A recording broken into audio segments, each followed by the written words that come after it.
Bro Mia Khalifa கூட selfie எடுங்க bro. அட நிறைய பேர் இதை கேட்டீங்கப்பா. சரி வாங்க கிரிட்டுன்னு முடிச்சிடலாம். கைஸ் டிசம்பர் மாசம் வேற வரப்போகுது. இப்பவே வீட்டுக்கு ஒரு போட் வாங்கி வச்சுக்கோங்க. குரங்கு ப்ரோ அப்ப அந்த 4000 கோடி நக்கிட்டு போச்சா? கைஸ் நானும் ராமுவும் மியாவை பாக்குறதுக்கு அமெரிக்காவுக்கு பிளைட்ல கிளம்பிட்டோம். நம்ம ஜானி ப்ரோ தான் வாட்ஸ்அப்ல லைவ் லொகேஷன் அனுப்புனாரு. இந்த வீடியோவுக்கு 50,000 லைக்ஸ் வந்தா வர்ற அமாவாசைக்கு ராமு தீப்பந்தத்தை தூக்கிட்டு அம்மனை குண்டியா அமலா ஷாஜி வீட்டுக்கு போவான். கைஸ் அதுதான் மியாவோட வீடு. வீட்டுக்கு முன்னாடி எரும மாடு மாதிரி 4 பேர் நிக்கிறாங்க. ஒருவேளை பாடி கார்டா இருப்பாங்க போல.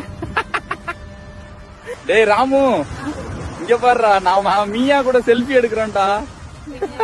கைஸ் கண்டிப்பா உங்க ஃப்ரெண்ட் லிஸ்ட்ல மியா மேல வெடுக்குன்னு வெறியா இருப்பான் ஒருத்தன். அவனுக்கு இந்த வீடியோ ஷேர் பண்ணிட்டு போங்க. கைஸ் நீங்க சொன்ன மாதிரி மியாவை போட்டாச்சு. சாரி மியா கூட வீடியோ போட்டாச்சு. அடுத்து என்னன்னு கமெண்ட் பண்ணுங்க. சும்மா கிரிட்டு நொறுக்கி விட்டுருவோம்.